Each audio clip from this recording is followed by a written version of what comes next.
Hello, and welcome to this week's episode of Cerberus at the Improv. I am Peyman and I'm joined here by my co-host, Mr. Timothy Knight. Tim, how's it going? It's a good day, Payman. Thank you. I'm happy to be here. It's been a productive week for us, or for me and those on my side of the fence. So we'll share about it when we wander through today's episode. This is a hallmark episode. This is the first time we're meeting virtually since actually meeting in real life.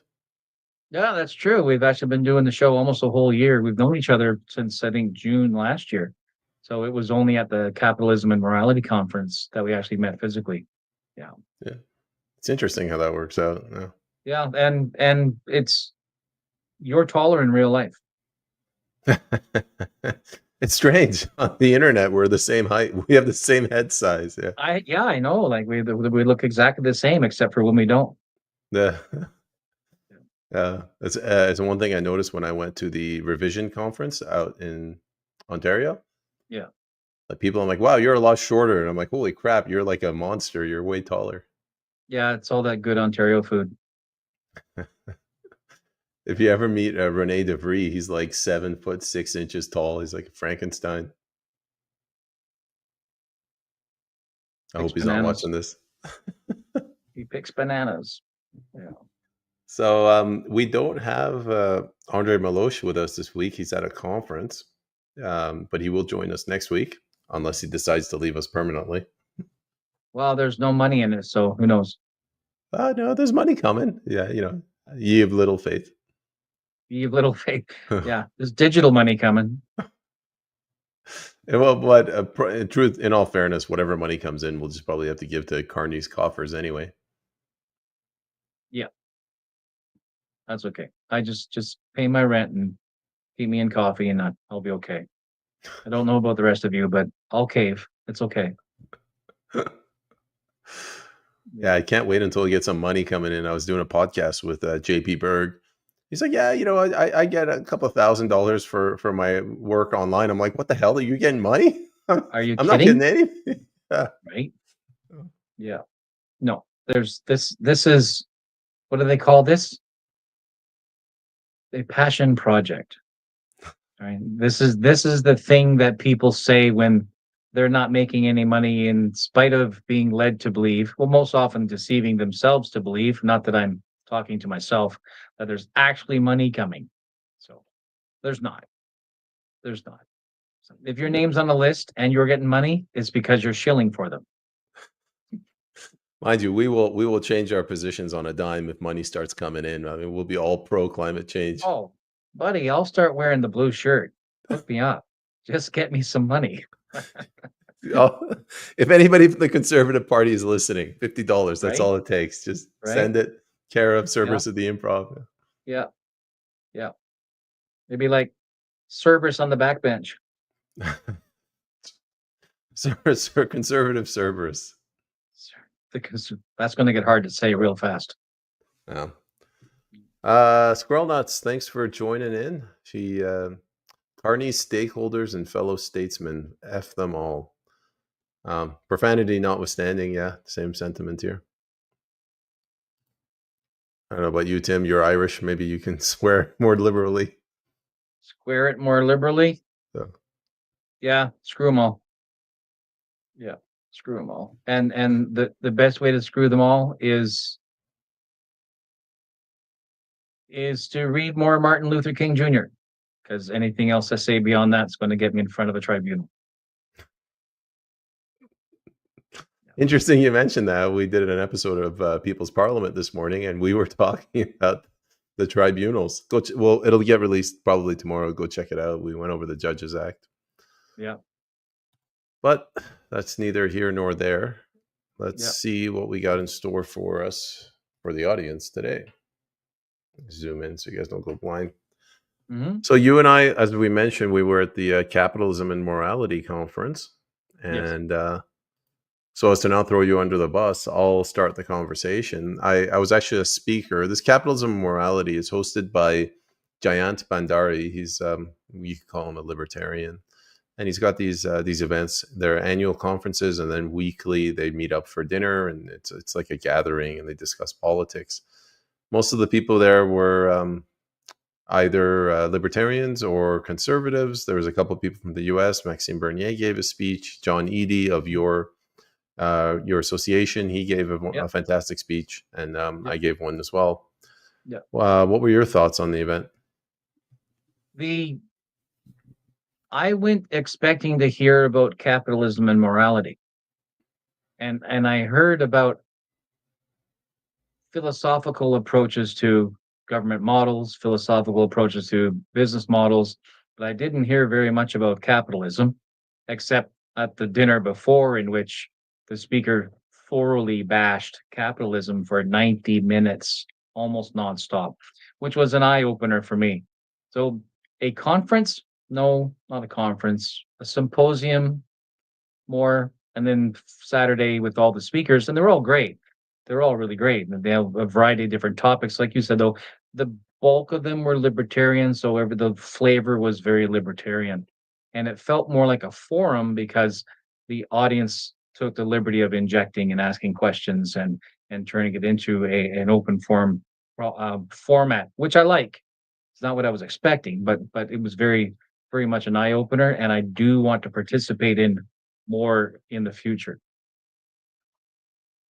One thing I really let's go point for point. The one thing that I liked was people confronted each other, and there was no censorship. So Yep. take Albert the night before. He made some comments criticizing the West. Let's be honest, white people, and he got a Yep. lot of pushback. And there was Yep. no attempt to say no. Like you don't have a right to criticize him.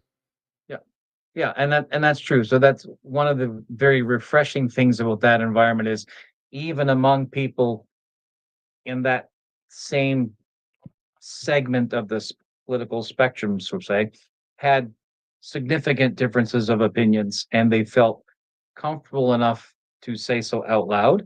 And I thought that was quite refreshing because the speaker would make comment or comments, and then someone would speak up and say, "Well, I got this, but that, and this, and that." And then there was this little miniature, 3-minute debate, and then someone else would interject, and another person would come from it. And so I enjoyed that active process. So I hope to see more of that in the future. So, Squirrel Nuts, thank you very much for reposting the stream. If anybody's watching, please repost it. We want to double our viewer count from 2 to 4. I think it goes a long way. Because 4 becomes 8, 8 becomes 16, and then what's that law? Morris law? The integrated circuit development law. I think that's Moore's law, where Moore's law. processing power Moore, not doubles every Morris. 18 That's right. months. The doubling and the doubling and the doubling. It's like a 1980 shampoo commercial, and then she told 2 people, and they told 2 people, and they told 2 people. Yeah. I'll take your word for it. It's not that I wasn't alive in the 80s, but yeah, it was an early 80s shampoo commercial. I don't remember the company, but and of course this is back when TVs were, square, and the resolution was like 240 or something. So then there would be the girl is talking to another girl, and then you're zooming out as they talk to more girls, right? This growth thing begins to happen. It's all squares, and then by the time it's all done, they're all the size of a pixel, but all you hear is this gaggle of girl voices, and it's shocking. I was traumatized, really. You had me at girls. Right? I stopped listening right after you said that. It was a brilliant little piece of marketing, and just stuck in my head ever since. But that's the idea. So yes, and then that's the one. Yeah, that's the one, and it's brilliant. It's brilliant, and it encapsulates a marketing ideology in the 80s, which is where in the 90s you start hearing people use the word buzz, right? Creating buzz, word of mouth, right? So it's in the 80s is when marketing really got its legs underneath it, because a lot of teenagers from the 70s were now old enough to participate as consumers. So the marketing, remember the Mad Men phenomena of the 80s, right? And then the MTV era of Mad Men phenomena of the 50s and 60s, and then the Coke commercial, Coke. If I could teach the world to sing in perfect harmony, that's the Coke commercial from the late 70s. And then the MTV era of the 80s, and my generation's caught up in all of that. Really, it's anyway, completely off topic. No, it's fine. It's always nice to let the audience hijack the episode right at the beginning. Right? Yes, Madge, we're soaking in it. Who does Thanks that? for the Yeah. repos remanded. You're reading Wolf's Madge and Palmolive Yes, dish soap, soft on your hands, tough on dishes, or something like that. or something like that. So this is two ladies at a ladies spa, and one is the client and one is the hostess. And so while she's doing her hands, one hand, her other hand is dipping in like a soaking dish, right? For like fingernail soakings, only it's palm olive soap. Usually it would be like an acetone blend or something like to loosen up the paint on the nails. It's friggin' soap. You're soaking in it, Madge. Anyway. How far do you want to take this? Are we going to do that? Well, Wolf keeps putting them up there. I'm gonna keep batting them back. What was that other one? Can you pass the pudding? Can you pass the The Grey Poupon. yeah, the guy, the Excuse me, redneck? sir. Do you have any Grey Poupon? These are moments. What's another one? Where's the beef? Oh, yeah, that Right? one. Where's the beef? Right? There are so many incredible moments captured by television and marketers through the ages of TV. And when you get into the internet, a lot of that is lost. So then all of a sudden you come into social media and the virality, when somebody says something remarkably clever or very on point, right, hits the nail on the head, and then that becomes a viral moment, that excites in this younger generation the same thing that really high quality commercials did to us, my generation, when we were kids. What is the advertisement I'm thinking of where the guy says something offside and the woman faints and the server is fanning her? Uh, He says, I "Can you recognize. pass I the?" remember the picture. I don't remember the content. Come on, Wolf. You're always on top of this stuff, man. You're slipping, bro. Right? While Wolf gets his act together and I've figures out fallen what it and I is. can't get up. Yeah, that was that one. Yeah. All right, what were we talking about? Capitalism and morality. Okay, this is what I'm going to say. Capitalism and morality. Yeah. The one thing I noticed, everything went really. Oh wow, the one time when Wolf concedes something, you disappoint me, Wolf. Didn't Um, happen.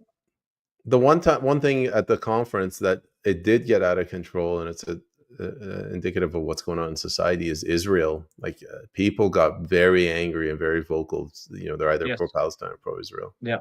Yeah. And which is interesting because, like I said, the bulk of the attendants and guests and speakers are of a libertarian mindset.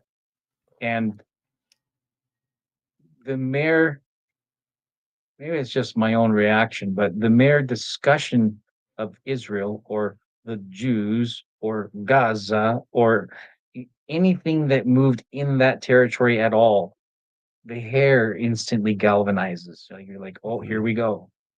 So yeah, it was really something to watch people get exceptionally animated and immediately. No ramping, it was immediate. Yeah. Yeah. Yeah, People that have is true. very definite opinions. Yeah. Uh, what else did they? The only other one I saw where everybody was in control, like even if they were confrontational, they weren't combative, except that at the very end when that gentleman laid into Mr. Bandari for China. I Oh, think he the was yeah, really anti-China on that one. Yeah. yeah, yeah. That was and he actually, yeah, so Giant, who's been to China on and off for 16 plus years. So I would think that when he says something, he knows what he's talking about and he's going to be unbiased because as he says about his childhood home, it was a hellhole. So he has no apparent reason to paint things in anything other image than the way he sees it, because that's part of his presentation. This is how I saw it, and he doesn't flavor it. So while he painted a apparently favorable picture of the development of China, what he's really saying is the people continue to improve their personal approach, right? They continue to give their best even under what the government has done, and that as an overall effect, the entire that culture is lifted up. So that's what he's discussing. But the young fella in the back thinks that he's saying good things about the CCP, and he's not. Right? It's the same as where we're here in Canada and we say, yeah, but Canadians and the government, they're not the same thing. Right. And so we readily make that argument. We do this for Americans down the South all the time. right? We can't stand your government, but the people are okay, right? We like the Americans, and we do the same thing.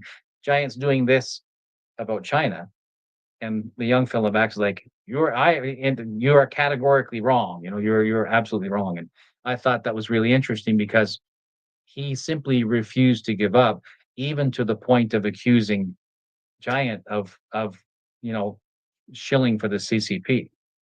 Yeah, I remember that. That's the problem in life. I always try not to get like too attached to an argument that you know is wrong or might be wrong. Yeah. And Giant was right. It's we're in a public forum and we're discussing things on a larger scale or a more general scale because even though it's capitalism and morality, we're still having a philosophical discussion. It's still a philosophical discussion. So when you move to taking personal pot shots at somebody, that's not Queensbury rules, right? It's not cricket. So, probably shouldn't do that. Yeah. But yeah, it was exciting. It was great. And I went with Barbara Bednarski, and she's the CFO for the association, and we had a fantastic time. We met Doug and his lovely wife, met yourself. Um, John Eady was fantastic to catch up with John Eady because he's always great. And it was, yeah, it was a really great event. And I spent a lot of time with Max, and had a really great time. Um, Rick Rule and his wife had dinner with him afterwards. That was really interesting because you got to hear, you get to speak with people in that echelon and from that American view, right? Which helps to refresh, right? It tests because over the years, I've developed a very tunnel vision approach. There's no way around it, right? What I like and what works, I keep, and what I don't like, I throw away. And then someone like Rick comes in and his wife and the other guests who were sitting there with us at dinner afterwards say, there is also this. I'm like, oh, and it's like a completely moved outside of my radar, but it absolutely affects my view. So it was really refreshing to bump into people like that. Yeah.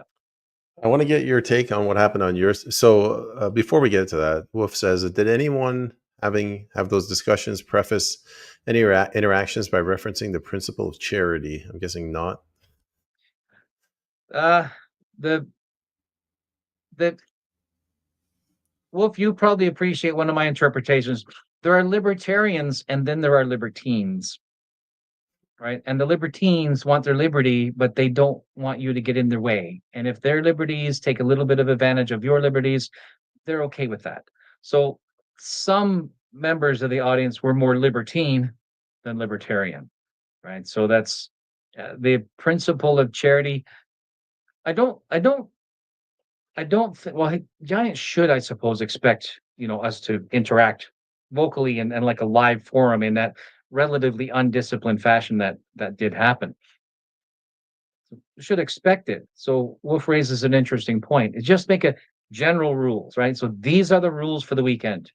Principle of charity, and lay it down at that. Because yes, that would be a very good overarching rule so that we could have hard discussion, right? Ask difficult questions without taking personal shots, right? Because that's what the conservative likes to say that we do. Oh, we want the hard discussion. We want to say the rough thing, but we're not going to take a personal shot at you because we want the dialogue.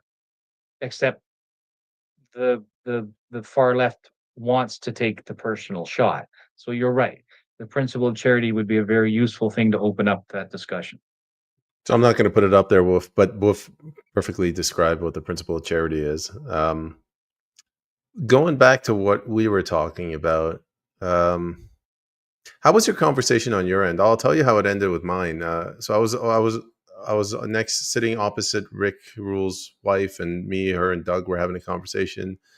And then a couple of other people came in and we started talking, and then the bottles of wine kept coming in and I got progressively more drunk, and I found this American chap. This is probably like midnight, and we started talking about Donald Trump, and the conversation took a turn for the MAGA. And we were just talking about how they tried to assassinate Trump and how we want justice and how we hope that we get rid of all this deep state. How did you guys talk about this on your end or no? The At about the 1 hour mark, 1.5 hour mark after we sat down, joined you at dinner, I began to see the wine was loosening discipline, verbal discipline. So I went, I think it's time to go. So yeah, so we left before everybody got loosened up from the liquor. So we were long gone before Rick went on about um, the assassination attempt. No, we were there until about 1 a.m. Yeah, I I left think I Max. think I think the problem with adding alcohol to the mix is it's really only good after the first couple of drinks, and then you need to like back off because the a lot of people who attend things like this have some pretty remarkable experiences that make lasting impressions on them. And some of these impressions that they discipline carefully because you can't exactly say this in public. But then the liquor loosens that muscle and you start talking. And I'm like, I think we're not going to be here for that. I will say this: after the alcohol, people stopped talking about Israel Palestine. So Well, it's because there are other punching bags, right? There are other punching bags. So, yeah. And yes, and Max had to catch an 8 a.m. plane to Manitoba. So, yeah, there was hey, that. Barb. I went back the next day to pick up my car because I had to leave it in the parkade, and I got a ticket. But I figured I'm downtown. I went and I joined up with them at the picnic, so I saw them the day after as Well, you well. did, eh? Yep. Okay. Yeah. Because our understanding was he caught an 8 a.m. plane to Manitoba. That must have been brutal. Leighton Gray was supposed to be as speaker as well. We can go Yeah. into that, but so John Yeah. Eady was a replacement for Leighton Gray. Yeah. Thanks to the Air Canada strike, they couldn't get him in until 1 a.m. I Yeah. mean, imagine flying into the airport at 1 a.m. and you got to get up the next day at like 6 to prepare. It's a no No, go. no, thank you. No, no. Barbara and I drove in.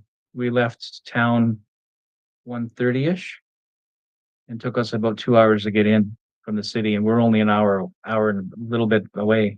So we drove in and got to the hotel. And well, lucky for us, everything was relatively close. So, and once you get into the city, particularly the downtown core, you park your car. Right. And if you can't walk there, you Uber or you take a cab because it's pointless to try to drive your own vehicle downtown. Yeah, I don't even do it. But I'll say this: the morning of this was a Saturday morning. I picked up Doug from the RV park in Park Yeah. Royal, West Vancouver. Yeah. I picked him up at 6 o'clock from the entrance of the RV park, and to get over the bridge and get all the way to Pender in Georgia, so right at the start of downtown, 5 minutes. 5 You're minutes. kidding. Doug said it was fast. He said it was astonishingly fast considering it was a Saturday morning. No, like I'm not even exaggerating. 6:00, I picked him up 6:05, and I had forgotten that was theoretically possible because it usually takes an hour and 15 minutes. It usually takes an hour and 15 minutes. Yeah. Yeah. Yeah. Yeah. I think Doug and I are making a joke about Vancouver has one way in and one way out, and everything inside of it's a rat's nest. Yeah. I hate that city. I absolutely abhor it. Yeah. Should we move on to the next topic? We should. I notice you're looking at your watch. You got somewhere to be, Oh, buddy? it's no, I've got a Samsung Galaxy watch. It's about 5 years old, and the battery's starting to die. And when it dies, like you're like losing capacity over time, right? So it says it's fully charged, and then 10 minutes later, it's like, I need to turn off the Oh man, I don't feel like spending $500 on a new digital watch. It's 2025. You could probably get one for like 99 cents. No, Or you could just use your phone. no, or you can just use your phone. But I like the idea of having a watch, particularly because I use the watch specifically to monitor my heart. Right. So this came very handy after the heart attack. So Oh, I see. Okay. yeah. But I'm not inclined to spend $900 on a frickin' Samsung watch. That'll give you a Not heart that attack itself. that'll give me a heart attack right there. That's right. So anyway, I'm I'm not looking at the phone, my watch to get us off the air. That's not what I'm doing. I was just knee jerking every time the phone beeps. I I'm like, oh, is this the heart attack? Not I now. feel the What about pressure. now? No, is this the heart attack? No, not now. All right, next topic is Well, Alberta what about now? independence. Maybe this is the heart attack. All right, cut it out. The next topic is Alberta independence. I can get this started. Yesterday, Bruce Party got into a very calm confrontation with Corey Morgan, I believe, of the Western Standard. And Corey Morgan took the position that the digital ID that Daniel Smith is introducing is not a big deal. Technically, like to the letter of the law, nothing's really changed. You still, whatever power they had yesterday, they have today. And Bruce Party was making the argument that no, like it starts that way, but it's going to escalate. And then today he got into and same extension of that into another argument with, I think, a legislator and Corey Morgan. And he said, what is it that you guys, why does it with the fascination of conservatives and socialized healthcare? So my question, I guess, to you, Tim, is Alberta independence losing steam? Alberta Independence lost steam the moment Danielle started talking nice with Carney. Because it's Danielle that has her foot on the throttle. None of the independents or separatists or resistance or whatever they want to call themselves, none of those organizations and or movements and or societies and or whatever they want to call themselves, none of them have any steam except that which she supplies. Because she has the will of the people, these small organizations do not. And they choose to stay in protest mode or activist mode rather than act like statesmen. Then all they do is bicker and complain, and there are no real solutions. And the idea of them holding a referendum, it's this is same old, right? You're literally using the tools of the enemy, thinking that you can overcome the enemy, but the enemy has hijacked the tools.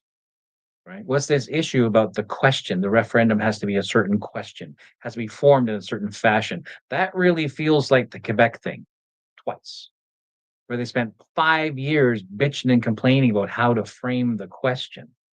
Well, no, why don't you just ask, do we stay or do we go? Yes or no?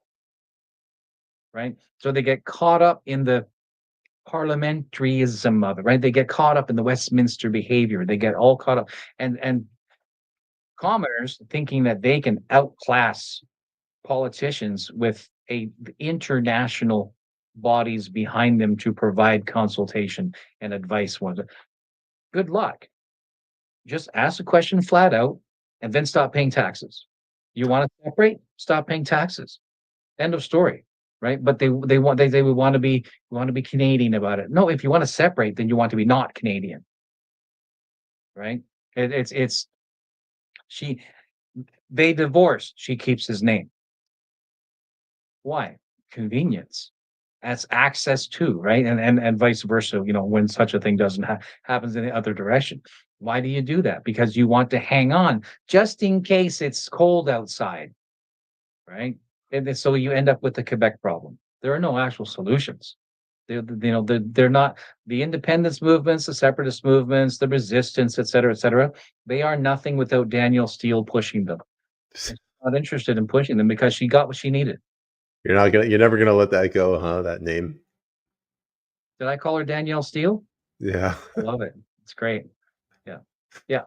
And it's because she has effectively maneuvered the general population so that she can say in the same speech, we are Albertans, we are proud Albertans, we manage our resources, we are going to hold it all together, et cetera, et cetera. And then peppered into the speech is how we're doing our part to lead Canada in resource development. We're leading Canada in quality citizens and engagement. We're leading. So she's not going anywhere. She's laying the bed, right? She has a very good possibility, strong possibility of stepping into federal politics next election and winning handily. So she just has to decide, is she going to be the next leader of the CPC, right? Or something else, or something else. And to be honest, if she sufficiently keeps Alberta in the back of the bus as far as Canada and development is concerned to satisfy Carney, it wouldn't surprise me if she became the next Liberal leader. Why not? Why not? It's uniparty. It's uniparty. Why not? I was going to say that Danielle Smith could be a refugee, quadriplegic, lesbian, Muslim, and the left brain dead liberals still wouldn't vote for her. Like, I think that's how much they hate the word They conservative. didn't vote for Carney either. Tell me what's different. Well, no, really, right? When we want to appoint somebody, Touche. we appoint them, right? So it has nothing to do with it. So we're beyond giving a shit about the voters. And we being, right, that upper echelon that actually runs the country, right? The only reason you still get an X is because we're satisfied to do it. That's it. That's it, right? We have to come to the rough understanding. Our citizenship has been not stolen from us. We gave it away. We gave it away thinking that we were playing by the rules and that by being good citizens, conservative, liberal, whatever, that by being good citizens, minding our P's and Q's, keeping our full mouth shut, paying our dues to the tax master, that they would eventually get common sense and remember who they were as citizens themselves and treat us with respect and represent us. No, they will not, because they have not, right? Everybody likes to say Carney was not elected. Well, so what? So what, right? All you effing conservatives out there, 120 seats, the biggest victory in the conservative history, 122 seats, and still lost. And then being very, very Canadian, brag about being second place. Are you kidding me? So It's no. it's a two-party system. That's like basically last Two-party place. system, right? And the NDP being like saying, well, if we have to go to the gulag for the greater good, then send us to the gulag, oh dear Stalin. And they did, right? The NDP literally eviscerated themselves for the sake of the liberal, and it's not even the Liberal Party, it's a Marxist incantation is the wrong word, but the witchcraft is there. The Liberal Party is no longer liberal. It's Marxist. It's soft, but it's Marxist. And that shift has happened since Trudeau Jr. Right? Yeah. Because right, Carney looked at Oliver and said, you wanted to get rid of Trudeau? We got rid of Trudeau. You want to axe the tax? I'll axe the tax. He sits down at a fancy piece of paper and picks up his fancy pen. Goes, oh, okay, so it has to be blue ink. Okay, make it official. All right. And writes his Let's own slow this down. executive, right? Writes his own frickin' executive order. Are you kidding me? And that doesn't exist in Canada. All right, we got to slow this down. Canadians Otherwise, I got to want it, bring the clipboard and I got to take notes here. right? Let's take the last point you mentioned, the carbon tax, axe the tax. Didn't Carney everybody knew he was going to do this. He brought it back Rebranded it. under a different name. Yeah. He rebranded it. Yeah, this is like if the South brought back slavery and called it something else, like, I don't know, Indentured servitude. involuntary employees. Well, look at the temporary foreign workers and the conditions under which the con job to bring them over here, and then end up and because it's all caste system, and they're lower caste, so they're jammed into an upper caste Canadian employers, right, of a particular cultural background, and those upper caste particular Canadian employers paid for their crossing, paid for their paperwork to do all that, etc. And then they're also their landlords, and they're also their educators, and they're also their employers. That's called indentured servants. That's called indentured servants. There's another word we sometimes use when they're Mexicans that do it. We call it human trafficking. That's right. Yeah, it's trafficking. Yeah, and we permit it. And we permit it. Right. And then when somebody makes noise about, well, we're going to send, we'll start sending them all back home, then these employers, who are, a lot of them are in their senior years, will pick up their protest banner and say, it's racist, you're racist, you're racist, you're right, you're racist against us because you're preventing us from blah blah blah. They're out there saying to their temporary foreign worker employees, you're going to go to such and such a place, all of you, and you're going to hold the banners. No, you don't have to read English, just do as you're told. And they create a phenomena with these mass protests, and it's the seniors who are behind, believe it or not. It's and other businessmen who are behind because they're taking advantage of them through these subsidies. So they're literally maintaining the caste system in Canada, and you and I are paying for it. So It's yeah, almost like tax break. it's a form of enchattelment that is more Yes, direct than our enchattelment. that's right. Yes, yes, and we are permitting it, and we are permitting. So what this tells me is, even though Canadians, average run-of-the-mill Canadians, believe, yeah, there's lots of room in Canada, true. There are a lot of opportunities in Canada, true. There's lots of space, true. And we'd really like to help other countries who aren't doing as well, also true. So let's just bring them all over at a rate that completely overwhelms the system. And we can't say no because for the last 10 years, they've been painted as refugees. So, and God forbid a Canadian not be kind to a refugee, except the degree of them that are legitimate refugees is a negligible number. I was gonna. Here's a question for you: Does Canada really? Do we really have space in Canada? It doesn't feel like it. I mean, like look at downtown Vancouver. Like there's a lot of space, but you can't get to it. I mean, look at Tim Houston in Nova Scotia. Yeah. So by a lot of space, so Canadians keep thinking of the size of us geographically, and unfortunately, a lot of Canadians think that the the temperature in summer along the 49th parallel is the same temperature as it is at the 60th parallel and all the parallels in between, right? Yeah, capacity, right? Or also of a temperate environment as to be of interest to a Canadian year round. Yeah. Yeah. Uninhabitable is an appropriate word because there's a reason why we haven't developed it. That actually gets into crown corporation stuff, but there's a reason why we haven't developed it. Right? Why don't And we, that is that Tim? we Let's have just. been, go ahead. No, I cut you off. Go ahead. So you look at our major centers, Toronto, Montreal, Vancouver, Calgary, Edmonton, like the top 10 cities, right? And of those top 10 cities, five of them are actually, the southern, right, the nether regions of southern Ontario.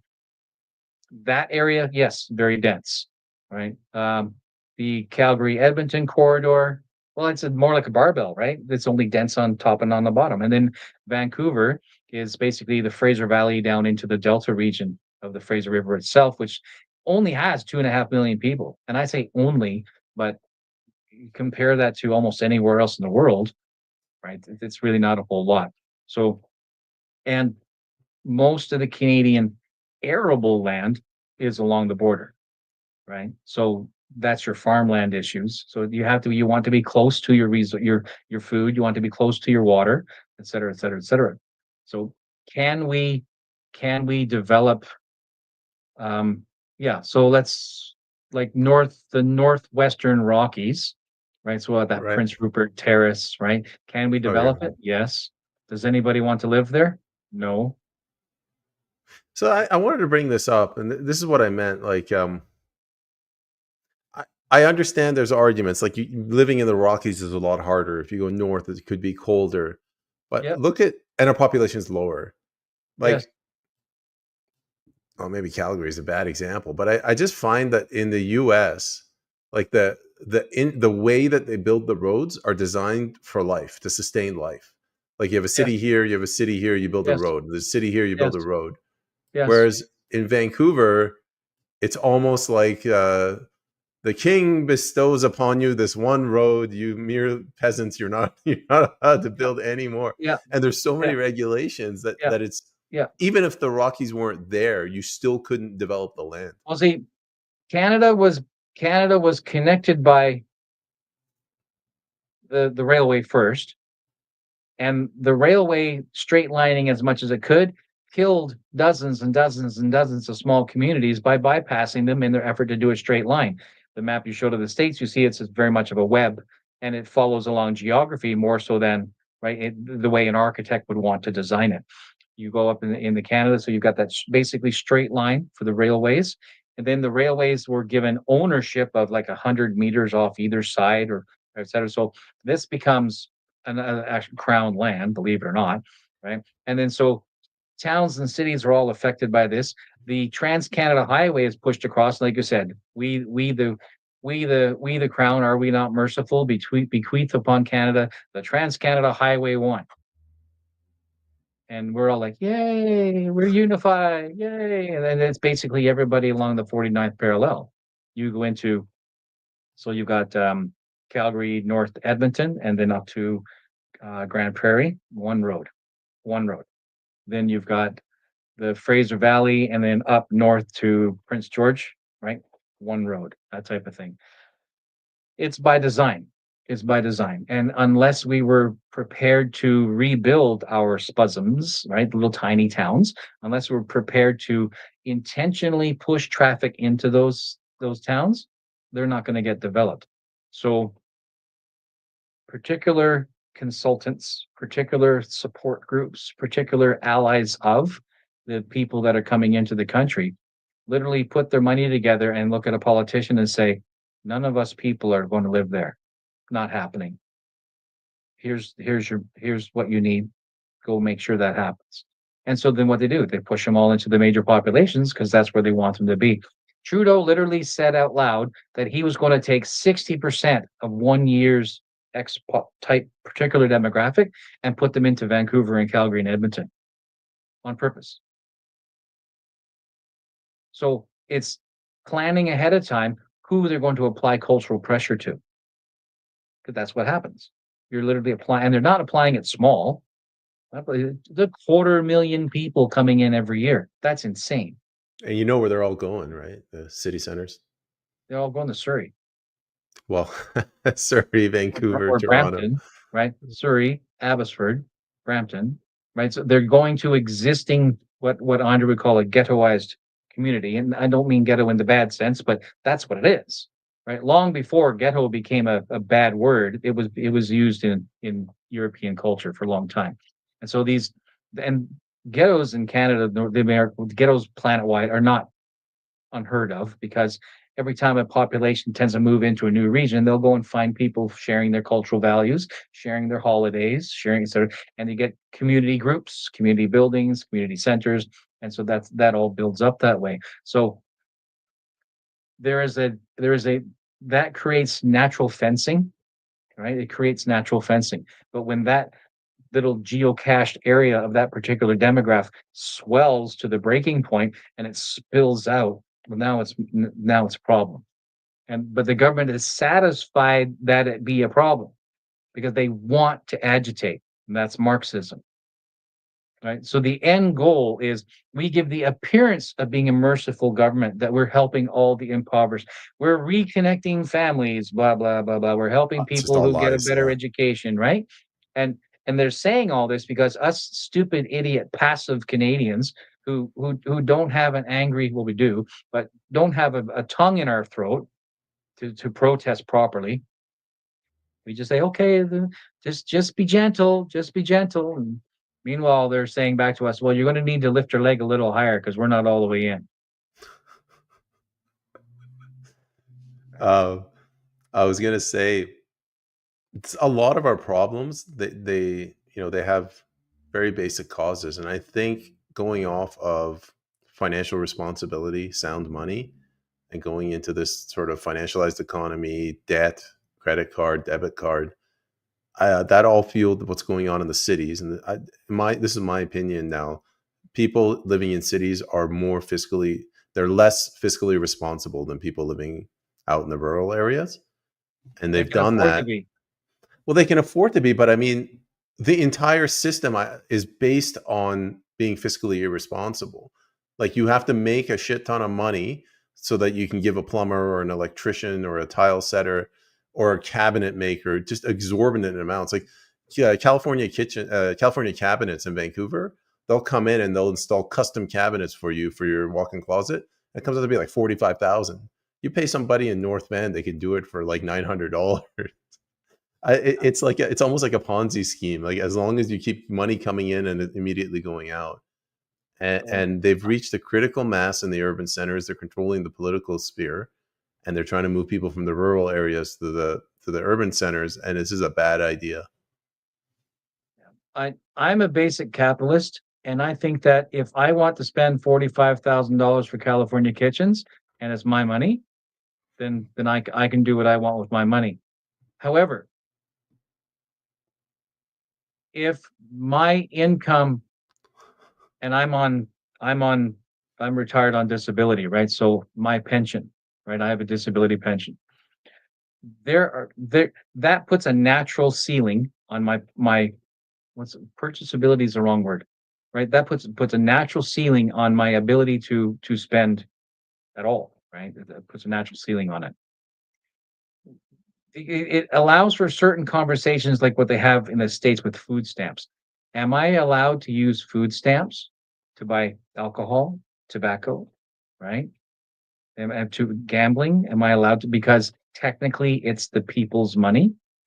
So as capitalists, we're social democrats, right? So we're trying to balance, right? We're trying to balance the independent capacity of a citizen to use their publicly derived life or funds, benefits we call them, trying to balance that against a cultural expectation, right? And we're not able to do that. We've proven that we're not able to do that because the checks and balances in our social security system sometimes intentionally allow for failure. Allow for failure. Um, what's a good example? Safe injection sites. 'Cause that's part of our social welfare system. Safe injection sites allow for failure. How do they do that? Because they promote continued addiction. So if I want to spend $42,000 on, on a new set of cabinets and I've earned that money, that's fine. But I don't think that if I'm on the welfare, if I'm on the dole, that I should be able to live drunk, or live unhealthy or live sick because as a citizen, I have an obligation to my country or to those who are at least in part keeping me alive by funding my lifestyle. Incentives matter, yes, and civitas matters. And we don't provide incentives in Canada for those who struggle, health. And I'm not talking about people who are born with a disability or they have a terrible accident or et cetera. I'm not talking about that per se. I'm talking about people who we need to find a way to incentivize. And this is the problem with social democracy. Who sets the bar, right? Where's the red line? Is it okay to be a little bit of a drunk? Or is it when you beaten your child to the point where they're in the hospital? Is that when it's too late? Is that when we cut you off? Because we don't, right? They're the lot of hard questions. But if there was one single thing I would encourage us to do to get out from underneath this, I'd say we need a tax revolt. And they go, Which well, how's brings that us related to safe injections? Well, because turns to off the what taps. Wolf was Yes, bringing this up earlier. I right. started. Finally, Yes. somebody Turn off else the floats the taps. idea of actual tax revolt. It Turn needs off the serious tap. support. Yeah. Turn off the tap. Right. And so and that includes me because I'm in receipt of CPP disability. Right. So that includes me. And I'm saying it, and I have to say it because that includes me, is we have to find a way to encourage those who can gain some form of employment or contribution back to society to incentivize them to do so and to bring back a So, certain degree of civic pride that we want to contribute. And I think these two things are absent from our modern society, and the government knows it, and they're able to use it against us. I'm imagining Wolf isn't trying to single you out when he says tax revolt. So if you're a doctor, you make 300,000 a year, and then you give 150,000 to the government. That 150,000 doesn't go to Timothy Knight. It goes to some jackass working at a hospital, a bureaucrat, or it goes to some staffer for Pierre Polyev. the bureaucracy is or people, who are pooping on the beach in Nigeria, and we got to do our part and teach them not to poop on the beach. That's what he's talking about.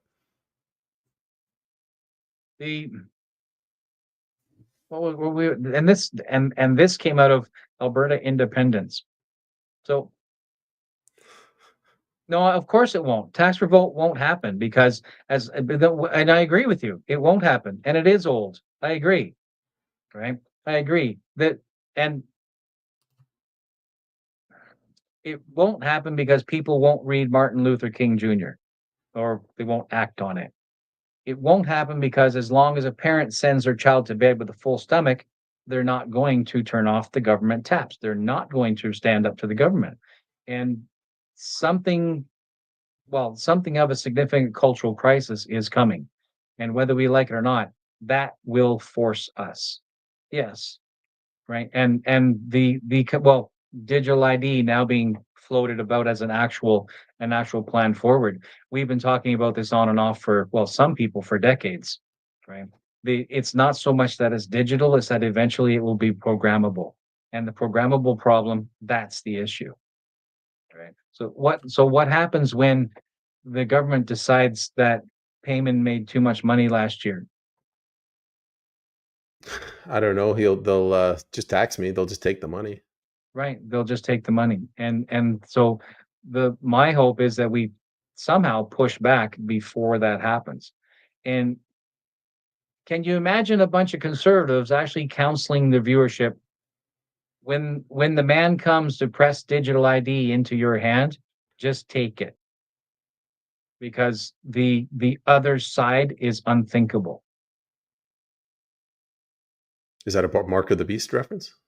No, it's not really a Mark of the Beast reference. I have contrarian views on that, even though I have a more or less Christian theological representation. But I think that Mark of the Beast, that's more lifestyle. It's not so much a physical thing. It's more of a looking out for yourself and not being interested in your others, your fellows. It's more of a lifestyle thing than somebody physically tattooing a brand into you that can be read by a reader or whatnot. Life is more nuanced, right? Like, sometimes we sit here and we try to do things in a very binary mood. It's this or it's that, and we're trying to encourage conversation, right? We want Wolf to throw stuff in, and we want Tim to make bold statements, and we want to hear, people step in, and because we want to generate conversation, which is the primary purpose of live podcasts, is to generate conversation. How many times do we sit down on a Thursday evening for an hour and go, okay, so these are the three things we're going to talk about tomorrow, and we'll be able to weave them in and out because there's a common thread. But if the guests have anything to add, then we're going to want to include them in the process because they see things we don't, and that adds a lot of value and that adds flavor to the show and provides depth and nuance. So we sit here wanting to engage in a conversation with people some of us may never, ever, ever, ever meet. But then Tim says, I checked out years ago, this just gets old. And because my name is Tim, I'm like, am I typing on someone else's screen? Like I like that guy. It sounds like a Right? smart guy. I like that guy. My name is Tim and I approve, right? So we have these conversations and we haven't done it quite so much lately because life gets in the way sometimes, but we generally would wrap up a show saying, become engaged in your local communities, right? Participate in your school library, work with the Boy Scouts or become part of a team, the T-ball team, or participate and be around the teenagers and the youth so that you can be that, that you can maybe provide a stabilizing, energy in that group and then some leadership and without the politicizing that's oftentimes going on in these things, or get involved in your local politics and et cetera. So we encourage these things. And I still think these things are possible, but I also think time is running short. I really do think time is running short, but I'm not going to sit here and say this will happen and this will be this and that'll be that. And then 144,000 and the two witnesses. I'm not going to do that. Right. What I'm going to say is really boiling it down is I have 4 children, right, and one and 2 grandchildren, my granddaughter. I've learned that there is nothing else. There is nothing outside of my family that I can take with me. If there's anywhere to go, that's all I can take with me. And if I was honorable in those things, right? If I sacrifice where it was needed and I received their kindness where it was needed, etc., and we support each other and help each other, even though we're not all in the same house, we're not all in the same town, but we give each other that support, then we win. Even though we're going to lose, right? We win because as much as the enemy, quote unquote, is busy trying to destroy the family down to its tiniest, most intersectional point, a strong family will win. Right. So I'm more interested in fighting the demoralization because I think what was about incentive and civic, right? Civic responsibility or civic and that yeah, let's read this. There it is. See, right? So meanwhile, if I was Carney, I would say you this wouldn't have to happen to you because universal basic income would be guaranteed, and you'd be able to do yourself some work at the museum, and you'd be a good citizen, and we liberals would give that to you, right? That's how I would sell it. Civic duty, yes, right? So there's people unite saying, maybe there's even civic duty. I could go and I could actually be productive. I'm 70. I'm not a young bird anymore, but I can go and I can do something and I would actually enjoy it, but I'm not allowed to because clawback, right? Because clawback. People with CPP and other similar benefits are only permitted to work X number of hours a year or what, or a month or so before the government claws back the benefits dollar for dollar. And that makes it unnecessary. That's disincentivizing, right? It's easier for me to be drunk and half doped up and eating Cheetos than it is for me to be lead a productive lifestyle and contribute to my community. And the government wants me there. I had a friend, she said to me, Peyman, everything the government touches goes to you know what. Yeah, Best advice I ever got. They yeah, and literally could mess up a coffee. yeah, that's right. So the as far we do need an administrative body to manage larger scale affairs. We do, but we need it. What's is it? John Locke who said it? As little government as we can stomach. Right? So to as small as possible. The bureaucratic layer needs to be small. And in this age of computer automation and internet tools, and why do we have the bloat that we have when, I'll give you an example. I recently completed a website that will actually unify the entire province of a particular association.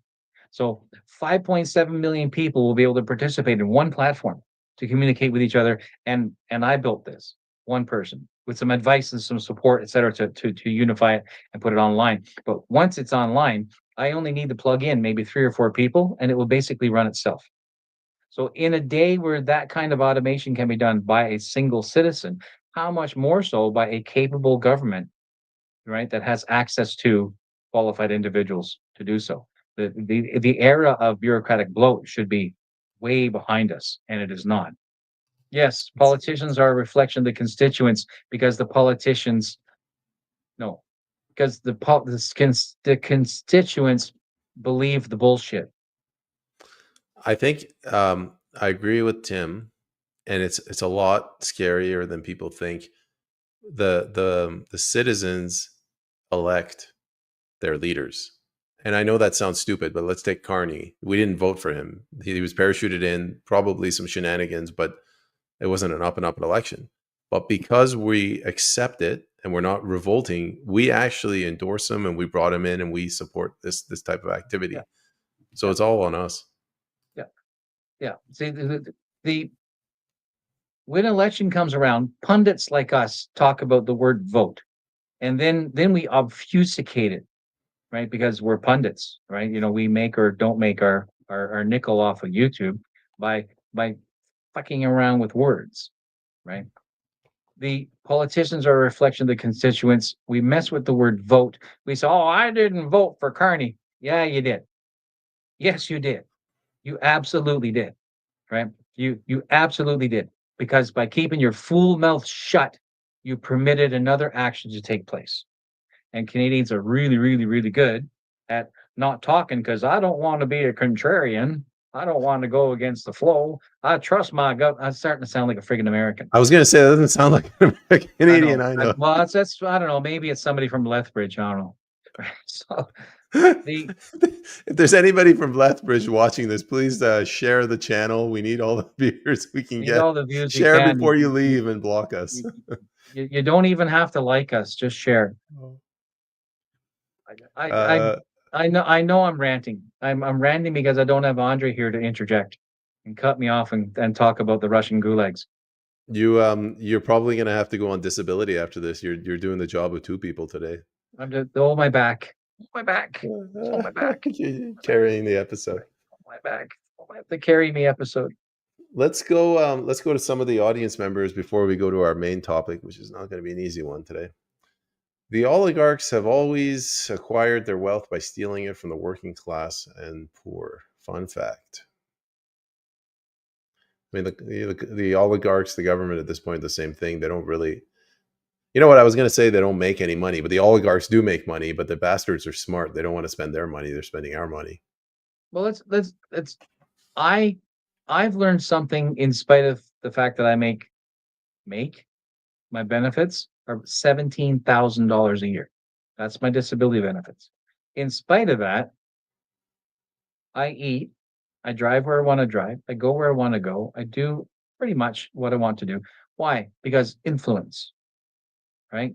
Because influence, right? A good name is preferred over riches, et cetera, but influence. And what I've learned is when I'm an ass, I have no influence, except people say, he's an ass. Don't spend a nickel on him. It's not worth your time.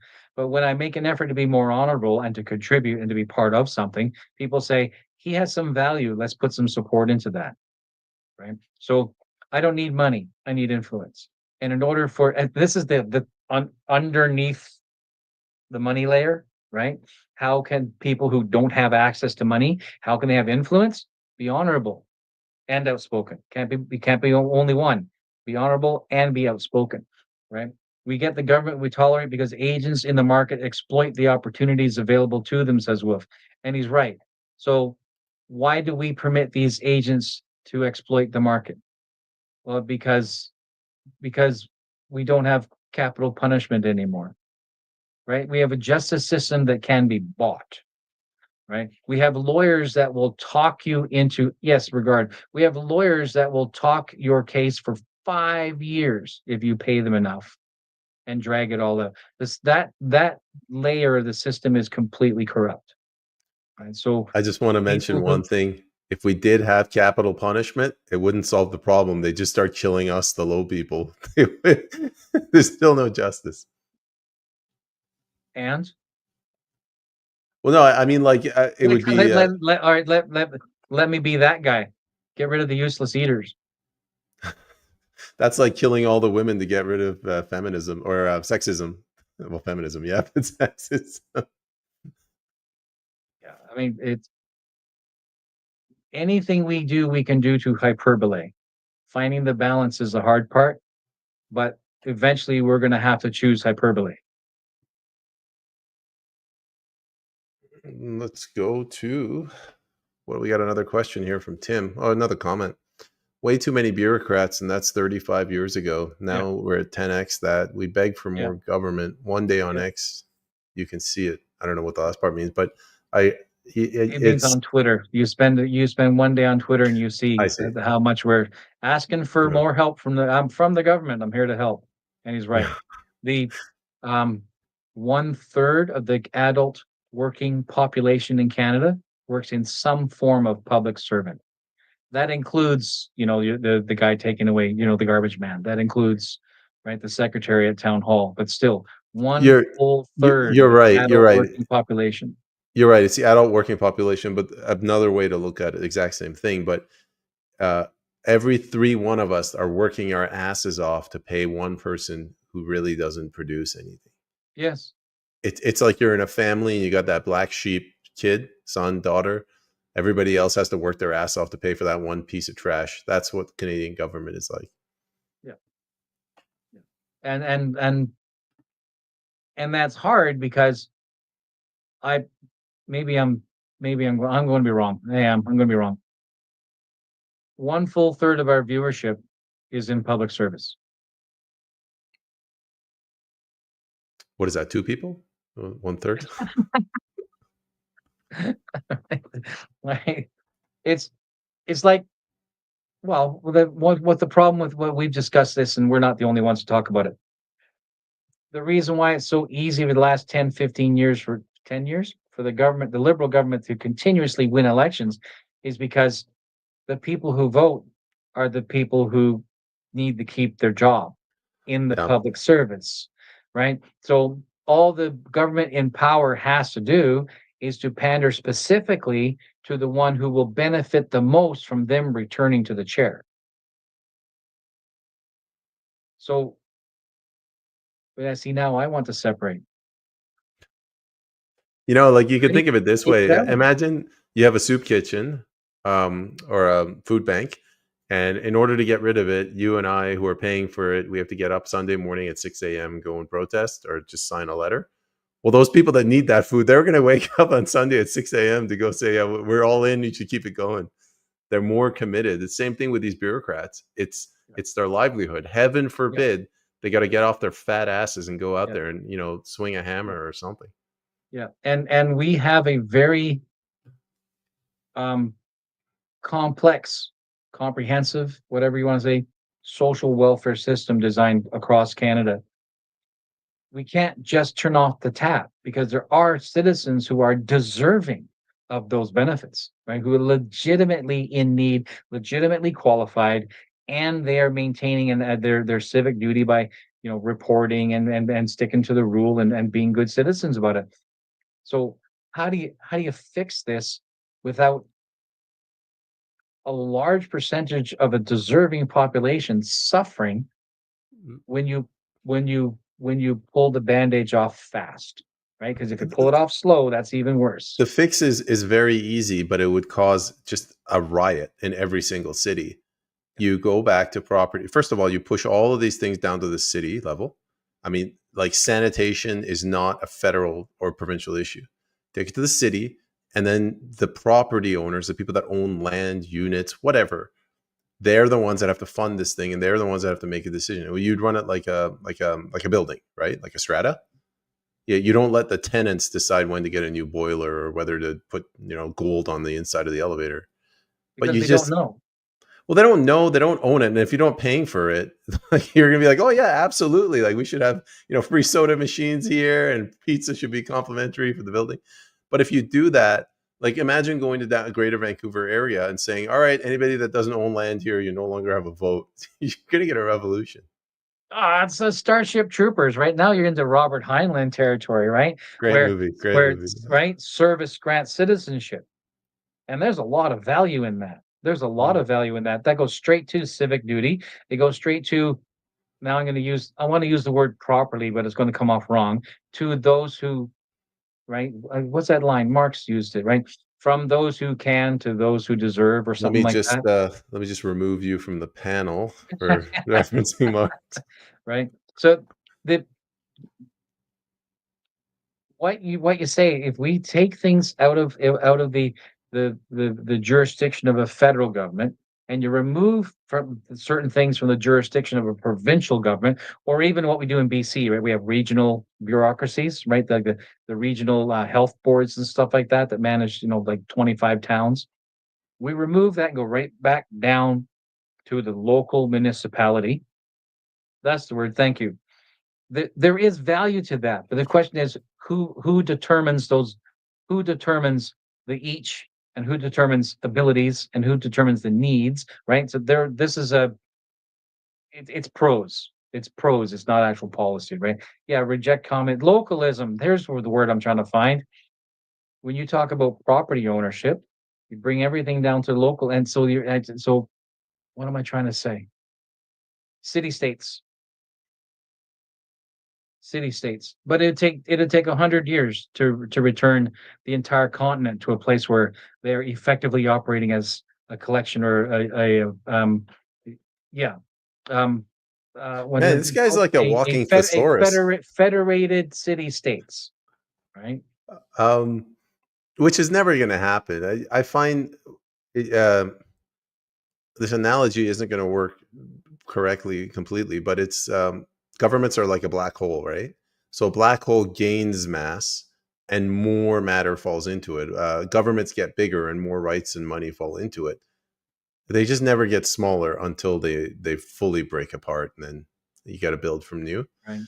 What I was going to say is somebody was giving a presentation on 15-minute cities, and they were talking about municipalities in Canada, specifically British Columbia. And they said, back in like the 70s, 80s, maybe the 60s, the municipalities were self-sustaining, and they had to be. Like, they had to provide for the electric grid, sanitation, water. Help wasn't coming. So they were on the hook. It kept them responsible, and they got their freedom. Now, all of that, they can lean on to the provinces for assistance, but they don't have a say. And a perfect example of that is zoning. Like, it's completely taken it over in BC. So I wish we could go back to that. I don't know if Canada has the will. Yeah. I clipped a snippet off Google News on my phone this morning about the province of BC has ordered Langley to build 62 new homes over the next 2 years. I heard that, on the radio. Are you kidding me? Right. So I'm thinking, and it was only, I guess, a year or so ago, maybe 2 years ago, when the BC government was pressuring Chilliwack, small on the east end of the valley, pressuring them for certain rezoning, when the high density rezoning laws regarding single detached dwellings and whatnot. And the Chilliwack at that time, the municipality said publicly, Mr. Provincial Government, this is our district, this is our authority. You can fuck right off. And all but said, they basically said the provincial government should keep its nose in its own business. And you know how the provincial government responded? Turned off the tap. What tap? Water, literally, or money? There are transfers, right? There are provincial to municipal transfers, and the government said, "Well, okay, fine." And about 3 minutes later, the Chilliwack board was on its knees begging for help. Right? Yeah, that's what happens when you're not. Calvin Coolidge, president, said, "There's nothing more rewarding in a man's life than living within his means. If you're dependent on somebody else, you're not free anymore." Because it's yours. Right? Yes. It's yours. Okay, what's Wolf saying over here? Here's the fix for the housing crisis: 0 income tax for the first 10 years, the building spree, half taxes for 10 years after that, then back to normal. So, but if the government's not getting your taxes, how did they pay their cronies to do their dirty work for them? Right? You talked about the black hole, right? The swelling of the bureaucracy. That is when I'm in power, need a certain thing done. I don't want to do it through normal channels, and I have this goal that I've been given that I need to execute and implement that. So I go outside and I find myself an agent who's my cousin once removed by marriage on my mother's side. And so I say, you go and help me do this. And he says, well, I don't have the money to do that. That's okay. You go and make it happen. And then I'll make sure that there's a spot for you in my government. And that's how you get growth. That's how that's the grift. It's not merely that the existing ones are getting paid and they're pulling money off the top, Meyer Lansky style. It's that they continue to ask for favors from outside and then have to pay them all off. And the government blows up as a result.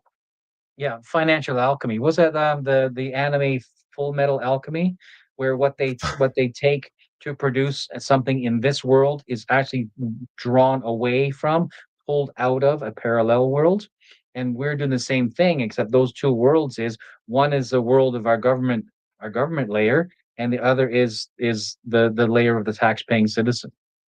I just, for people that don't live in Vancouver, this is why, Wolf, your idea won't work. If we don't pay income tax, how are they going to build $10 million chandeliers under bridges outside?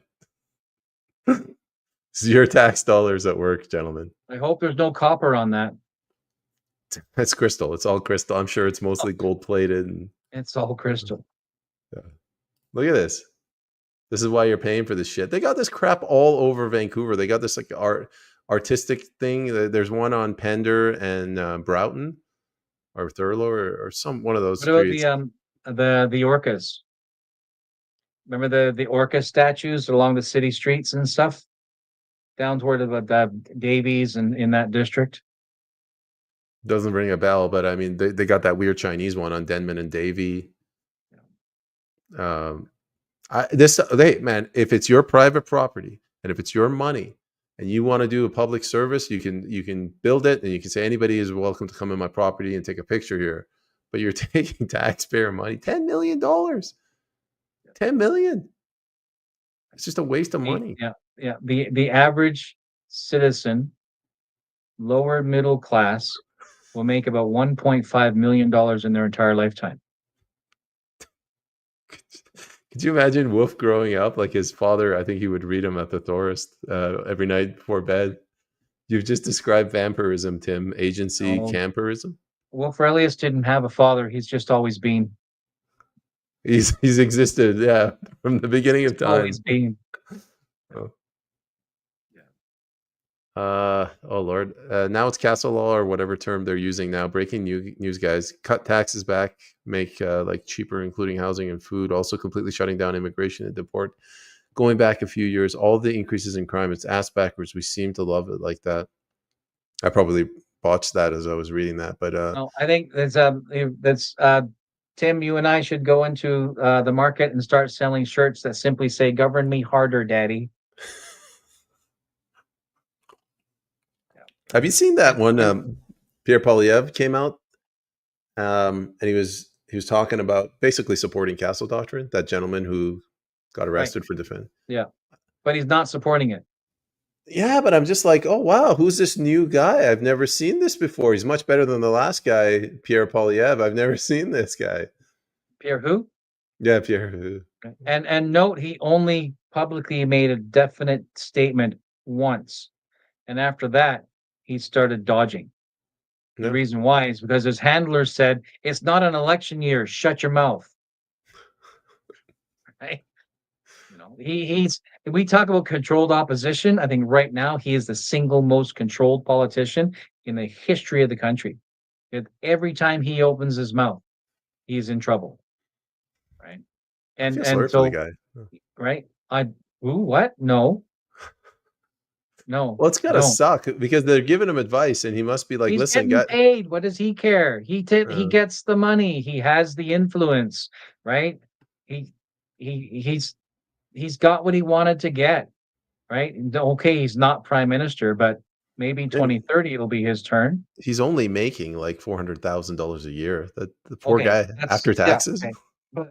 But has he ever? When's the last time he paid for gas out of his own pocket? I don't know. I'm guessing it comes out of our pocket.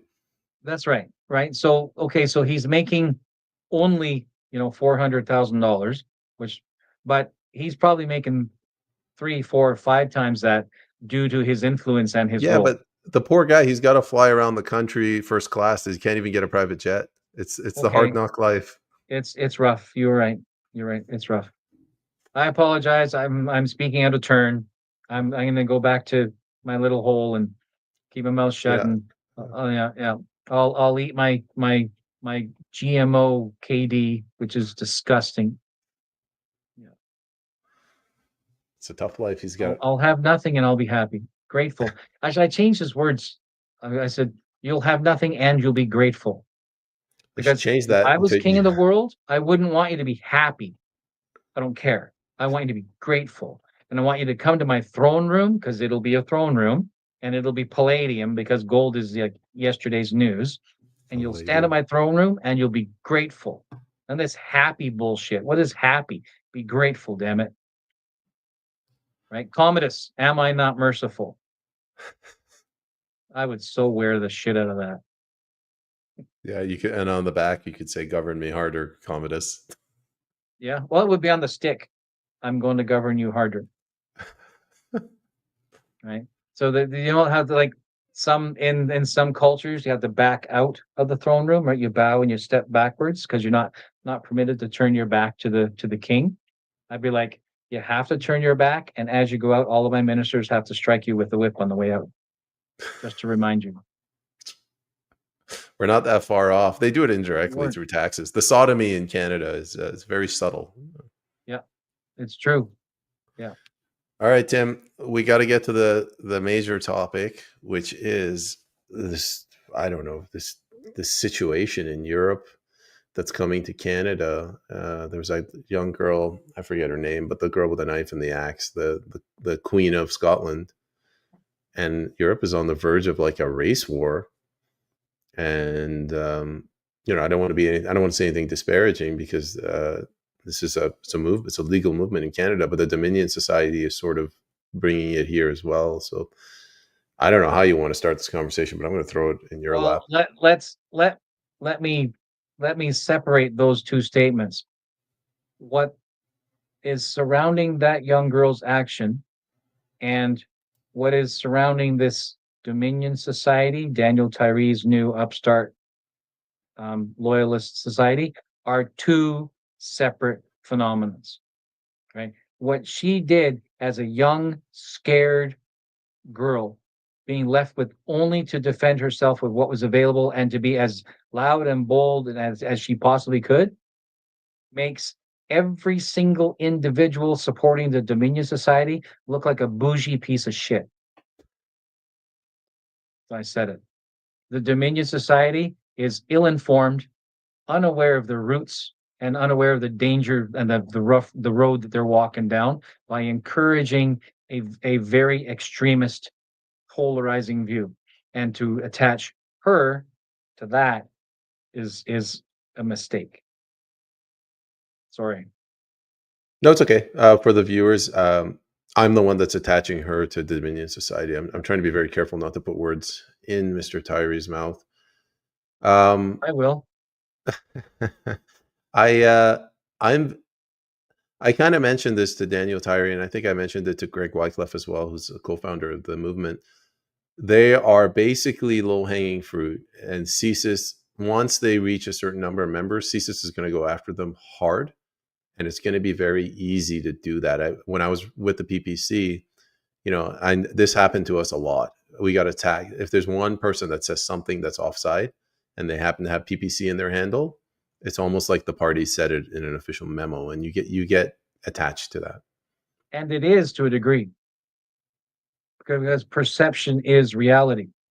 And so anybody speaking under a brand needs to be aware, right? When you speak under that brand, you are the brand. And the audience has every right to interpret it that way. So what the Dominion Society is trying to accomplish, they must be absolutely aware. This is not a frat. These aren't frat games. You're in a real world now. You need to be mature. You need to be disciplined. You need to be aware that you are going to attract extremists like white on rice. That might have been a better pun than I thought it would be. Right. So, like a paper plate in a snowstorm. Like a paper plate in a snowstorm. So Tyree needs to be very, very careful of what voices pick up his brand. So let's stick with this topic, but Wolf is saying, they are a limited hangout meant to bolster Crown support. Now, I know Crown is not the same as Monarchy, but before getting into the nationalism issue, can you restate your position? You mentioned, Tim, that you support a monarchy, but as it once was, like, what's your view? I have to. I didn't make the distinction between monarchy and sovereign until I watched what's the name of that small documentary? Canada Downton the Abbey? Illusion? Canada the Illusion or something like that it was called. I can't remember the title of it now. But as he walked through the different laws and statutes and declarations that were made over British North America up until today, I realized that at some point in time, the sovereign lost their jurisdiction as sovereign, and it was given to or assigned to or usurped by basically the duchy, right? The crown corporation, the crown. And because we're stupid, I can't blame everybody because I was a stupid Canadian. I assume that the word sovereign and monarch and crown were interchangeable, and they are not. The sovereign is sovereign. The crown is a agency or organization or council or is a separate entity, right? So that, for example, when the queen says we are not amused, she's also kind of sort of regarding to that layer of support, right? So you go to um, that had a court, the court of support around it. But now I see the monarch. The monarch is the monarch is a dashboard Jesus. It has no value, no authority at all, except that which is now assigned to it by this crown corporation. So it's a hood ornament. Sovereign. I'm in favor of a sovereignty. I'm in favor of a familial dynastic sovereignty. The problem is we don't understand. Sorry, how do you maintain a virtuous aristocracy? So that's using Wolf's words, right? How do you maintain a virtuous aristocracy? Once upon a time in very old Europe, and I'm not talking about the Greco-Roman influence, I'm talking more about the Norman, North Germanic, right? The Scandinavian influence of the way the chieftains ran their tribes and ran their cultures. And that influence is more true to this virtuous aristocracy, largely because the king pisses you off, the king and his family are under the wrath of the entire tribe or the entire peoples. And the divine right of kings, quote unquote, was in part, not entirely, more philosophically, but in part upheld by the feudal or the serfdom because they knew that they could say to their landlord, if you don't treat us well, forget us coming to fight your wars. Right? Not going to happen because there wasn't a whole lot of money moving around. But what there was an awful lot of labor. Right? So the king who could not get the support of his landlords because he could not get the support of, right? So all of this was chained together, right? So that hierarchy of the nation was all chained together and required, right, the cooperation of what who was above and who was below. That doesn't exist today because, as we've discussed, when one full third of your working population is being greased by or reliant on a government that intentionally takes 60% of your income from the rest of the population, this spirit of cooperation between layers in the culture ceases to exist. So, my take on monarchy is not the culturally understood, but I grew up under that. I grew up believing that the monarchy was right, even though I'm a Newfoundlander of Irish extraction, and then I'll have my own issues with indentured servants and abuses and first night and all of these other cultural things which never happened to me. But I didn't pick any cotton, but here I am angry about cotton, right? So that happens in there. Yeah, there's people making a very interesting comment, right? Is is there a point where small tribal chieftains, small confederate, that was the Six Nations, right? And and where they were able to not be so big as to become cumbersome, right? So our era of expansionism, moving into largely unoccupied territories, which is not really quite right, because there were like 10 million native peoples or so living in North America prior to Europe and Asia moving in and discovering it and later conquering it. If we are relatively small in number, then that virtuous order is more likely to happen because one individual is a larger percentage of the population.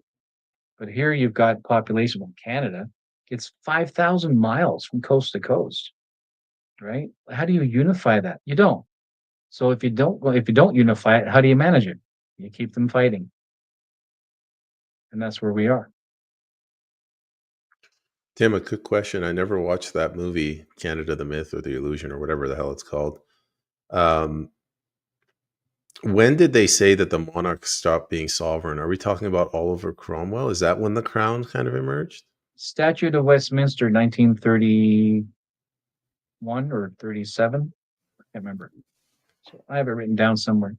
But So you get where I'm coming from, right? Like they literally stripped the absolute nature of the monarch in England, and they made him a constitutional monarch, a subordinate to the parliament. Isn't that the beginning of the crown?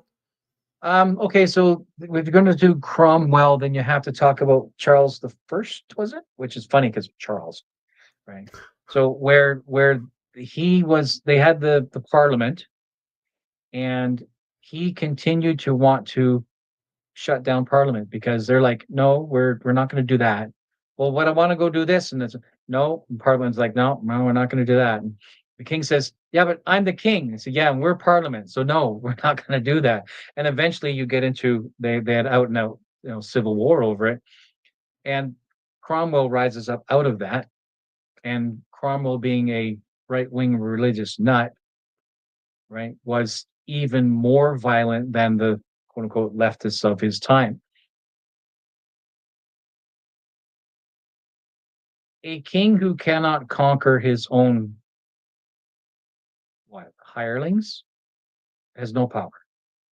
Has no power. And Parliament didn't really well, I get it. I'm gonna have to wheel back a bit on that because the parliamentary army was the citizenry. It was the citizenry. So I think, well, let's ask a theoretical. Sorry, audience, I'm running around in circles. Let's ask a theoretical. You have a feudal king, right? And you have a neo-feudal parliament, which is the early stages of industrialization, like 100 years before, right?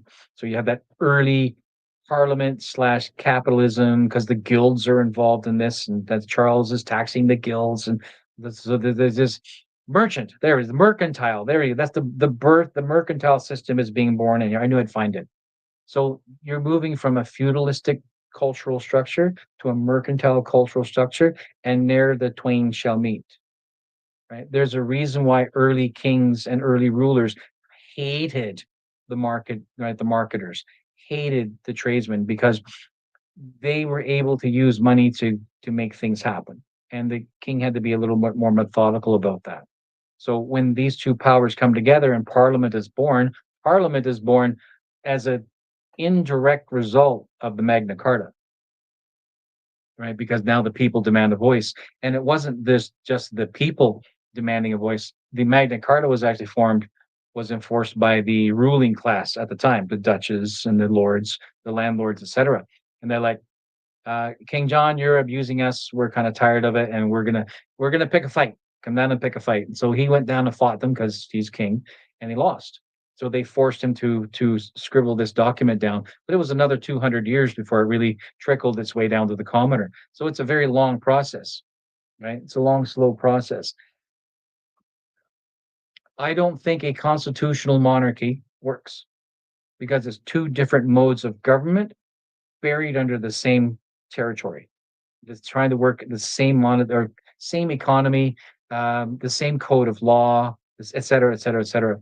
In a monarchy, using the word as if it's sovereign, says this is a capital crime, then it's a capital crime.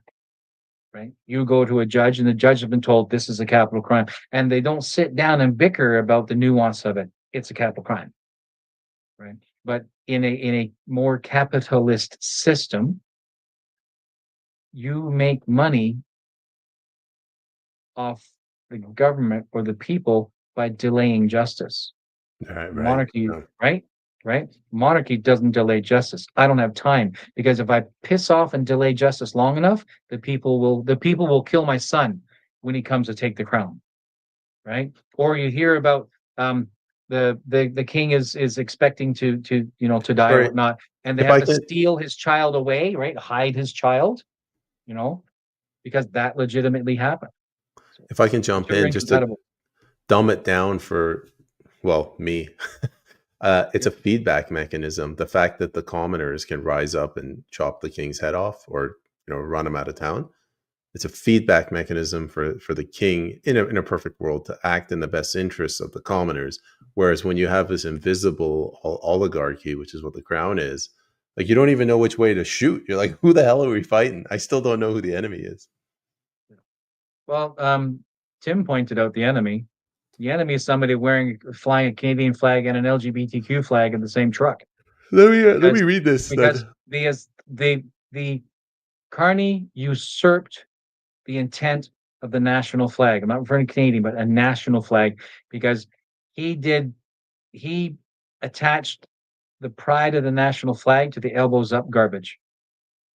And that's a desecration. So $10 says the one driving that truck who's flying the LGBTQ is actually not flying the Canadian flag. He's flying the elbows up, the spirit of elbows up.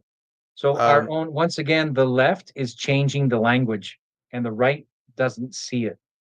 I might be reading this wrong, but it says, it says, quick question. Just passed a truck with two hockey sticks, one flying a Canadian flag, the other flying a Great Britain flag. So is that the woke right, or what WTF are we calling these ones now? Okay, so he's by GB, you mean Great Britain, or did I read LGBT from I a believe typo? it's Great Britain, but Tim Great can Britain? clarify. I don't know. I think his question is, so if I understand it, he's like, is this a far left, elbows up, head up their ass So liberal, or is this like you a need to far right clarify, wing? Tim. Is it a Great Britain flag? Because that will change what I said. I think he So a means the Great Britain, Canadian the red flag and the. and a Great Britain flag, that's solidarity with Great Britain. So that would be conservative right. If it's a Canadian flag with an LGBTQ flag, okay, so you right, not the rainbow. All right, right. Then my interpretation was wrong because all right, yeah. Sorry, Tim. One follow up question: is it the Great Britain Union Jack flag, or is it the English red cross on the white background flag? The tricolor, right, has three crosses. That's the Oh, Great really? British. Yeah, We'll so wait for him to comment. there are three X's in each of them is a cross. St. George's cross, St. John's cross, and I can't remember the other one. So there's a red cross, a white cross, and a blue cross. Right. So those represent three eras or three influences, or I can't remember. I can't remember specifically. If you That's see the a flag Canadian of flag Great and a Britain. Great Britain flag, then that's solidarity. But if you see a Canadian flag with a LGB flag, that's woke. But there's a flag of England, right? The red and white. That's Am I getting St. my George's, flags? isn't it? Is that St. George's flag? This guy. Flag of England. Yeah. See, I'm referring to the United Kingdom, the tricolor Yeah, this guy on the right. in the middle, Yeah, that one. the blue Isn't that the background. Union Jack? The blue background one, that's a Union Jack. Yeah, yeah. Yeah. So if they're flying flag of England, that's old. That's an old reference. But have you taking it back to the racial division in the UK? Have you seen this? They're putting out the flag of England. It's kind of like what they're doing here with the red ensign flag. There's nothing wrong with it, but it's a response to the mismanagement by the leadership class by bringing in millions of people against the wishes of their own citizenry, and now you got racial division, and now they're going to bring in the cops. That, by the way, are probably immigrants anyway. Yeah. Yeah. Yeah. I think I saw a picture of police officers taking a flag down from a pole. And I'm thinking, when did it become your job to do that? You know, You're because they're Jack certainly Stallings. not doing anything about grooming, but they'll come and take your flag down. It's clown world, yeah. We are in so much trouble. So I wanted to add one last thing about the Dominion Society.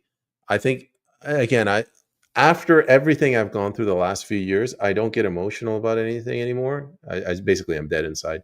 So Dead inside. I'm looking at the Dominion Society in an objective manner.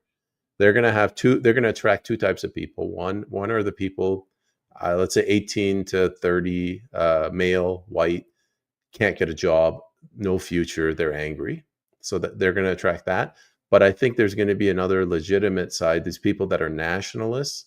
And I don't really fall into this camp, but these are the people that believe we need to keep the CBC, we need to reform it, and we need to use it to teach people about the Red Ensign, to teach people about Christianity. And there's some value in that. We need to keep the Bank of Canada. We need to use it to fund infrastructure projects.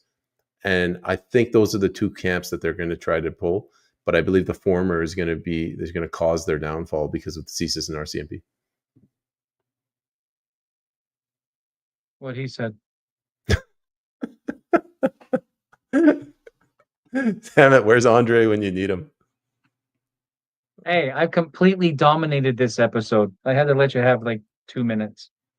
Fine. And when Andre comes back, I won't be able to dominate, so I have to do it now. Yeah, get your comments in. I can give you another 15 minutes. Just get a rant in there. No, we're at 90 minutes. Yeah. It's you said it months ago. Hug your children. Doesn't sound like something I would say. Well, I don't know. Maybe you were drunk. I don't know. No, You did that admit sounds to like being a me. day drinker. You have admitted to being a day drinker, so maybe. Well, I mean, it's 10 a.m. somewhere in the world, so it's Right? okay to drink at 7 a.m. Qualifies. Yeah. I haven't had a drink in 22 years, but I totally understand. Totally understand. Yeah, I always tell Last people I'm on the wagon, and they're like, "How many years have you been sober?" And I'm like, 8 hours.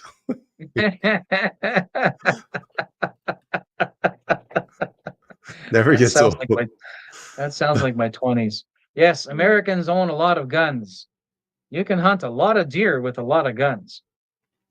Yeah. Yeah.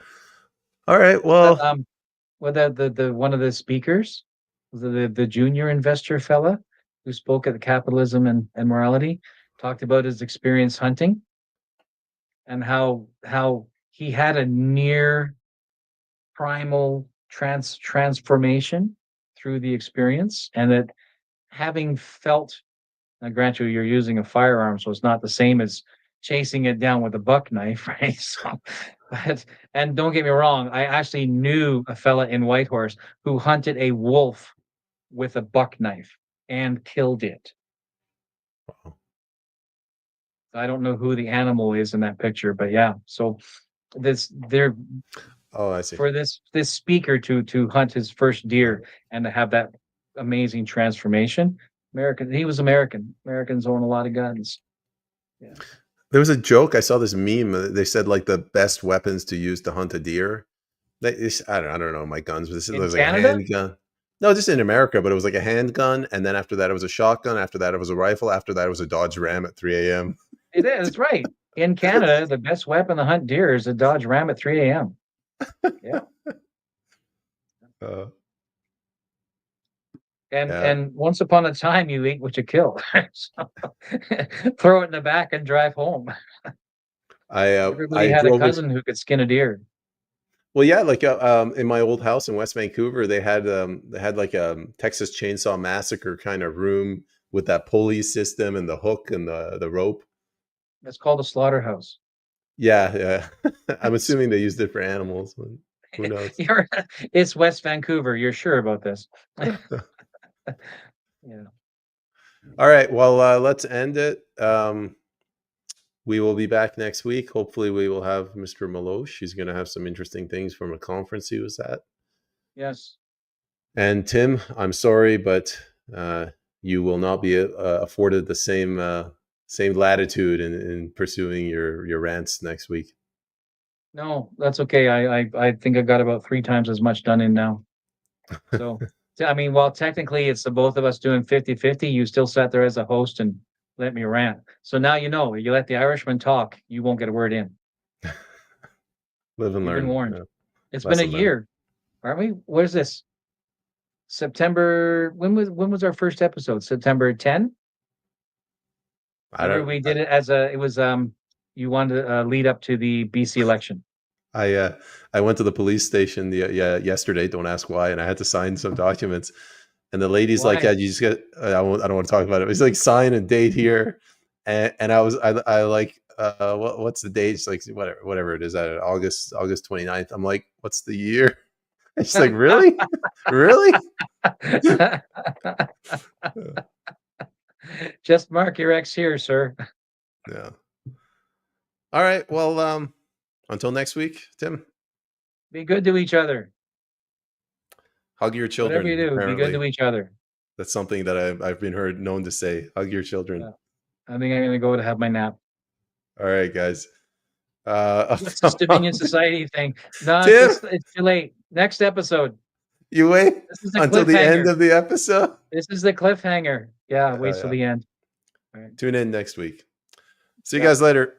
Google Daniel Tyree. You'll find it. Bye, guys. There's his free plug. He gets one free plug from me. All right. We're out of here. See you guys later. All right.